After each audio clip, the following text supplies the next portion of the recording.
let's follow up on what we talked about yesterday. Yesterday, we talked about the choice between two visions. Here, we're going to back up a couple of verses and talk about the choice between two treasures. And I'm going to read to you from what Jesus said in the Sermon on the Mount, Matthew chapter 6, verses 19 through 21, where we read this. Do not lay up for yourselves treasures on earth where moth and rust destroy and where thieves break in and steal, but lay up for yourselves treasures in heaven, where neither moth nor rust destroys, and where thieves do not break in and steal. For where your treasure is, there your heart will be also.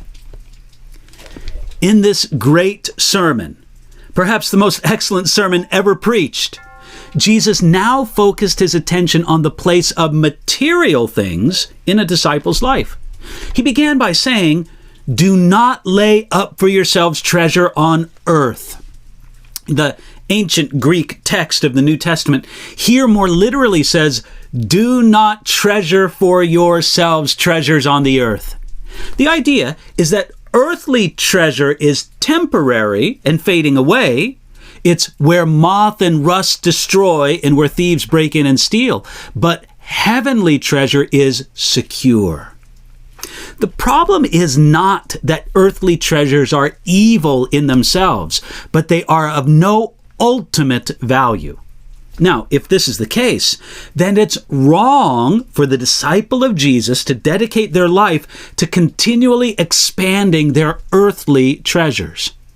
Instead, we should not lay up for yourselves treasure on earth. We need to avoid that. It's because when we do that, it's also to doom ourselves to a life of frustration and emptiness. We typically think that we would have to double our income in order to find the good life. They do survey after survey. They ask people, how much money do you need more to have the good life? And almost always people double their present income. But you see, regarding material things, the secret to happiness is not in having more, but in having contentment.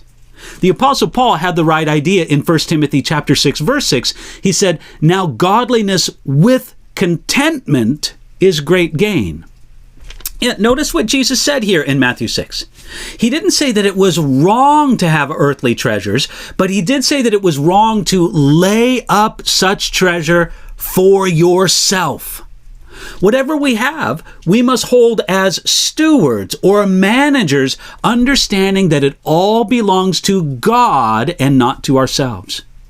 Then Jesus spoke and said it in the positive. He said, but lay up for yourselves treasures in heaven. You see, in contrast to treasure on earth, heavenly treasures are everlasting and incorruptible.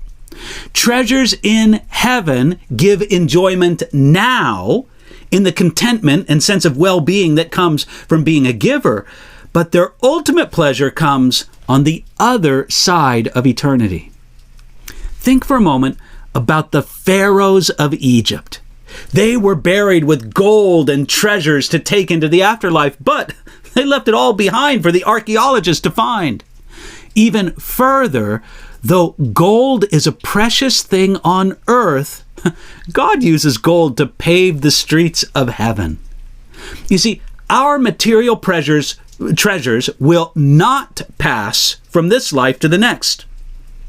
But the good that has been done for God's kingdom through the use of our treasure lasts for eternity. And the work that God does in us through faithful giving will last for eternity. Keeping the eternal view is essential in avoiding materialism. As Jesus added in the section, he said, for where your treasure is, there your heart will be also. Mishandled earthly treasure can keep us from heaven.